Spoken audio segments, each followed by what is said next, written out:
दोस्तों चलते चलते हो तो गए हैं वैसे लेट ही, चलते चलते खेत में पहुंच लिए हैं और पीछे से छोटा हाथी हॉर्न बजा रहा है। इसमें एक बहुत बढ़िया भैंस और एक लवारा जा रहा है और यहाँ देखते हैं नज़ारे पूरे पेश हो रहे हैं। तो दोस्तों हमारे यहाँ खिरवा और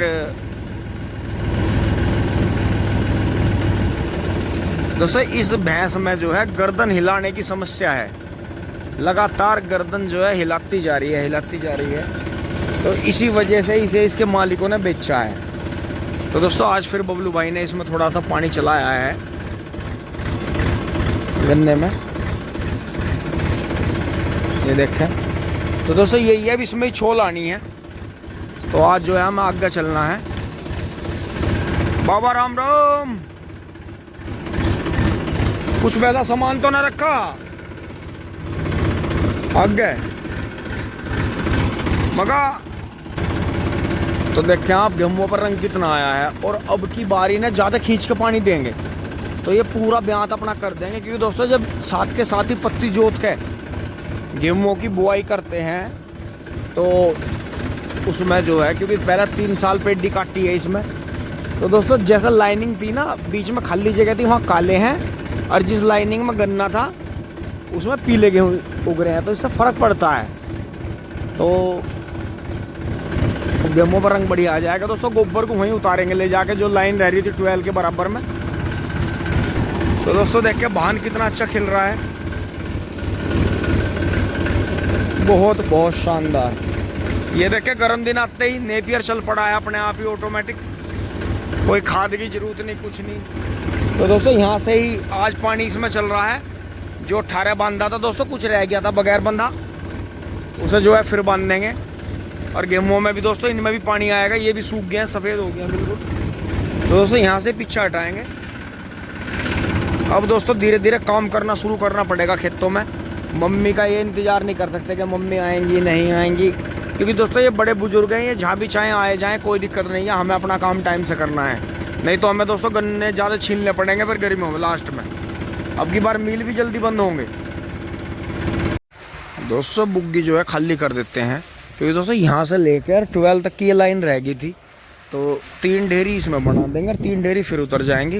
और यहाँ देखें बबलू भाई थोड़ा आराम करें दोस्तों, दवाई घोलेंगे। क्योंकि दोस्तों यहाँ मैंने जैसे आपको बताया था कि यहाँ बैठ के ही पानी चलाना पड़ेगा, क्योंकि दोनों साइड में खेत तैयार है, पानी टूट सकता है।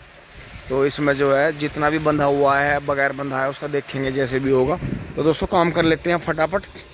टिंग टोंग पानी चल रहा है, आप भी आ जाओ, ताज़ा पानी पी लो। दोस्तों बुग्गी हो गई है खाली। कपिल भाई का फ़ोन आ रहा था, कपिल देसवाल भेड़ा वालों का। ना हेन से ले जाऊंगा आराम से। दोस्तों इस वाले खेत के लिए बबलू भाई जो है 2,4-D वे दवाई मिला के इसका वो बना रहे हैं, जो हम बनाया करते हैं यूरिया वगैरह घोल कर। अब देखेंगे किस तरह से बनाएंगे। तो दोस्तों 3 ढेरी उतर गई हैं, लाइन पूरी हो गई है, बाकी इधर गिर गया था। और दोस्तों पत्ती बहुत जुती इसमें 98-014 की। अब भी देखें आप बीच में, ये देखें दोस्तों मिट्टी कम है, पत्ती ज़्यादा है। तो दोस्तों यही है कि जो ज़मीन बिल्कुल भी काली नहीं हो पा रही है या किसी भी तरह से उसमें कमी है, तो आप उसमें पत्ती जोतो और गोबर की खाद डाल लो, राखी डाल लो, मील की मेहंदी डाल लो थोड़ी थोड़ी। ज़मीन में 3 साल गन्ना लेने के लिए आपको मेहनत करनी होगी। ये बराबर में देखो एक ही बार के गेहूं हैं। और दोस्तों जैसे जगह जगह से पीले हो गए थे, अपने आप ही काले भी हो गए। और दोस्तों अब आगे ही ना बहुत ज़्यादा डोज नहीं दी जाएगी, बस हल्का सा यूरिया इनमें और जो भी टॉनिक लगना है यहीं लगेगा, बस सामने सामने एक झोली खाद। बाकी यहाँ से देखो आप पूरा खेत कितना भयंकर हो रहा है। और दोस्तों इसमें गेहूँ भी कई तरह का जम रहा, सरसों बहुत हो रही है।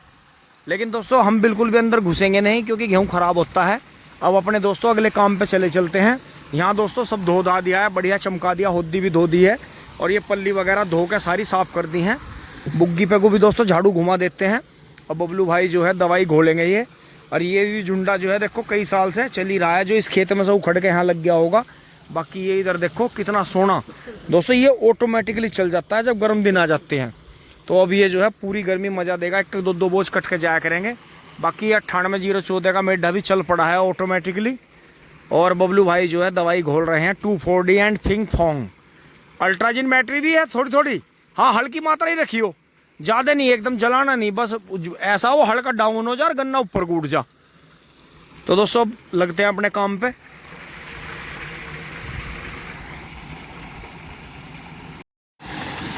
दोस्तों आज जो है 2,4-D लिक्विड है, एमाइन साल्ट, और ये है मैट्री और थोड़ी सी अल्ट्राजिन है। तो दोस्तों ये आज पाउडर वाली नहीं थी, तो इसमें दोस्तों और थोड़ा सा यूरिया ले आए जी। तो यो लगभग यूरिया कितना किलो, कितने बीघे का हो गया? 5 बीघे में है, मतलब 1-1.5 किलो। 5 बीघे में 1-1.5 किलो, हाँ हाँ हाँ हाँ, स्टीकर का काम करना और जो है नाइट्रोजन देगा जड़ों को और जमीन को पूरी को चिपका देगा पत्तों। बिल्कुल। तो बबलू भाई अगर स्प्रे से जड़ों में यूरिया दे में तो ये तो 1 किलो का जो है बीघा बहुत हो जाएगा। 2 किलो तो खींच के। और ये तो मैंने देखा पब्लिक तो कट्टे के कट्टे लुढ़ा दे, कट्टा खोल के। क्या होड़ करता है। हाँ सही बात है, एक से एक खलीफा है। तो दोस्तों स्प्रे का जरिए आप अपने खेतों में डेमो करके देखो, 2-4 खुड्डों में ही जब भी यूरिया देना हो आपको स्प्रे से दो, आप थोड़ा सा घोल के 1 बीघे का डेमोस्ट्रेशन बना लो। आपके जो आप बराबर में कट्टे के कट्टे लुढ़ा रहे उससे दुगना गन्ना निकलेगा स्प्रे वाले में, जो आप जड़ों पे स्प्रे करोगे यूरिया की, और घास नहीं होने की बिल्कुल भी। तो दोस्तों ये एक अलग ही चीज़ है। तो हमेशा स्प्रे में डालना चाहिए थोड़ा सा। हाँ बिल्कुल सही बात है, उससे दोस्तों ज़मीन पे चोट नहीं लगती। हम दोस्तों ये सारी दवाई छोड़ के अब जो है दोबारा 2,4-D और इस पर यूरिया पे ही आ गई है, क्योंकि हमें यही ठीक लगा, हमारी ज़मीन को नुकसान नहीं होता और गन्ने की रमन्नक नहीं घटती। नहीं तो दोस्तों एकदम खेत के खेत बैठे हैं, वो चीज़ गलत है। इसका मतलब कि वो पूरे ही धंधे को बैठा रही है नीचे, तो इस चीज़ से बचें। और है जैसे ये मान के चलो एक पैकेट ये 5 बीघे में होगा, ये 1 एकड़ में होगा, 5 बीघे एकड़, कहीं 6 बीघे का भी एकड़ है, तो इस दवाई को कम से कम 8 बीघे में करें या 10 में, 8-10 बीघे में। क्योंकि इतना खरपतवार है नहीं जितनी हम दवाई कर रहे हैं। ज़्यादा कर रहे हिसाब से ज़्यादा। तो दोस्तों ये गुलगी हैं, ये गुलगी और ये गुलगी, इनमें देखो पैकेट सारे बच रहे, ये दवाई सब में है। बिल्कुल। तो दोस्तों बबलू भाई ने बहुत हल्की दवाई करने की सलाह दी है कि ज़्यादा दवाई करना नुकसानदायक है, इससे हमें नुकसान उठाने पड़ेंगे आने वाले समय में, ज़मीनें हमारी बंजर हो जाएंगी। तो दोस्तों यही काम कर रहे हैं अब धीरे धीरे। गोबर की खाद आ रही है, पहले पत्ती जोती गई है, और दोस्तों और भी बहुत तरह के खाद बना रहे हैं। लेकिन दोस्तों जो आपके गांव के आसपास में बहिर भर रहा है, कीचड़ भर रहा है, या कहीं कोई लैट्रिन गड्ढा साफ हो रहा है, तो उसे भी अपने खेत में जहाँ से पानी जाएगा वहाँ डलवा दें और फिर उसमें पानी चला दें, आपकी पैदावार ऑटोमेटिकली डबल हो जाएगी। ये चीज़ आप ध्यान रखना हमेशा, ये चीज़ बहुत काम आने वाली है। हमारे बुजुर्ग यही फॉर्मूले करते थे कि वो गांव गोरे से कहीं से भी पानी भर के छान के उस तक को जो है नालियों में चला देते थे। उनके फॉर्मूले इस तरह के थे कि वो सीजन में पत्ती उतार देते थे नीचे की, तो वो कुछ पत्ती पहले गल जाती थी और कुछ जो है हल्की फुल्की निकलवा देते थे, या मतलब हैरों से जुताई करवा दी, या मतलब कई साल गला दी खेत में। तो उनके फॉर्मूले अलग थे खेती करने के, वो हल बहुत चलाया करते थे। जैसे हमारा खेती ऐसी पट पड़ा है, तो अभी तक वो इसमें बैलों से कटड़े से कई बार हल घुमाते। तो दोस्तों पीली मट्टी ऊपर और काली नीचे, तो अब हम टीलर से करेंगे, तो उनके सामने हम फेल हैं, बिल्कुल फेल हैं। हमारे बुजुर्गों ने वो टाइम निकाल दिया, पशुओं से खेती कर ली, बचत थी उस टाइम पे। किसान भाई आपस में एक दूसरे की मदद करते थे, खाने पीने से ही रहता था, खाना पीना घरों में बनता ही था सबके, कि आज यहाँ दावत है, मतलब उसे खाने पीने को दावत के तौर पे लेते थे। लेकिन आज दावत का मतलब बदल गया है, आज शराबबाजी होती है, मांस मछलियाँ जो है ज़्यादा सेवन हो रहा है, तामसिक चीज़ें ज़्यादा, तामसिक भोजन को ज़्यादा तवज्जो दी जा रही है। तो दोस्तों यही है, इससे दूर रहते हुए अपना करते हैं, दिखाते हैं। वहाँ बहुत ज़्यादा खरपतवार हो रहा है, नीला फूल हो रहा है, तो वो भी आपको दिखाऊंगा। धन्यवाद, जुड़े रहिए, आगे बढ़ते हैं। अब मैं वहाँ से मशीन लेके यहाँ आ गया हूँ, और ये देखें जो ये नीचे सर्दियों का घास हो रहा है और अंदर ये नीला फूल है।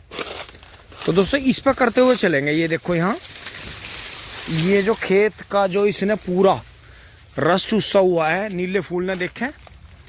तो दोस्तों ये क्या करता है, ये पूरे खड़े हुए गन्ने को ख़त्म कर देता है, बिल्कुल ख़त्म जिसे कहते हैं। तो दोस्तों ये चीज़ करनी ज़रूरी है। स्प्रे करूँगा किंग टोंग। दोस्तों देखो अब मैं आपको दिखाता हूँ कि ये जो दोहरे के खूड़ के जो ये पोगे तोड़े जा रहे थे धीरे धीरे, ये क्यों तोड़े जा रहे थे, क्योंकि दोस्तों यहाँ जो है आप ये देखेंगे, पीछे से दिखाऊंगा मैं आपको कि यहाँ छोल आ गई है, इधर से ये नाली पूरी काट रखी है, चक्रोड़ आदि खत्म कर दी, मतलब दोनों साइड में अपने खेत है जब भी। और अब यहाँ देखो आप कि यहाँ से कहाँ, जबकि चक्रोड़ इधर बहुत बढ़िया खल्ली पड़ी है, सुद्धा ट्रैक्टर यहाँ से चढ़ाया जा सके, लेकिन ये देखो ये कूने का झुंडा खत्म कर दिया है। ये देखो मैं आपको उठा के दिखाऊंगा हाथ से ही, ये देखो ये जड़ से उखाड़ के तोड़ के पैरों से ये अंदर की तरफ तोड़ दिए, फिर ये पोगे भी अंदर की तरफ दबा दिए। ये देखो ये होंगे क्यों, क्योंकि यहाँ जो है ट्रैक्टर चढ़ा कर कन्नी पर लाना है, और ये देखो इस कन्नी पर दबाते हुए इस कन्नी को वहाँ तक ही ले जाना है। तो दोस्तों जिनका बस क्या ही कहना है, 1-2 इंच में भर जाएगा, जिनका 100 बीघे में या 50 बीघे में 70 बीघे में नहीं भर रहा। अब खुद एक बात सोचो गहराई से कि किसी के पोगे तोड़ के या किसी की डोल दबा के नीचे को आदमी फतेह नहीं कर सकता। कुदरत वाले से, ऊपर वाले से, भगवान से, उस परमपिता परमात्मा से और उस परमेश्वर से कोई डर नहीं रहा। इंसानियत को तो छोड़ ही दो, इंसानियत तो बिल्कुल खत्म ही है। इज्जत बेइज्जती इंसानियत ये तो चीज खत्म है बिल्कुल धरती पे से। आप कमाल इस बात का देखो कि दोस्तों कम से कम इस धोरे का खूड़ में से 100 पोगे तो जड़ सपाट दिए, कुछ तोड़ दिए, लेकिन जैसा हमने सर्दियों में बड़े ध्यान से अपने छोड़ देते। और दोस्तों खेत ने भी देखो कैसी कसम खा ली, खेत भी मेल लगतो ढेढ़ा पड़ रहा, गेहूं का गन्ना इतना पागल हो रहा। और अब दोस्तों ये दवाई करते ही हैं, छोल आओगी इसमें। अब बात वही आओगी, जब कोई हमारी माई को दबा के चला रहा तो हम भी फिर दूसरे की माई को दबा के चलाओगे, फिर पब्लिक को ला के दिखाओगे नो वो तो वो मेरी माई को तो नू दबा के चला दिया। दोस्तों कमाल की बात एक ही समझने की है कि खुदा पियो देखो कि एक पहिया इंगे चल रहा तो दूसरा उंगे भी चल रहा, तो थोड़ा सा यो दब जाएगा और थोड़ा सा यो इंगे को दब जाएगा, मुझे बहुत मजा आ जाएगा।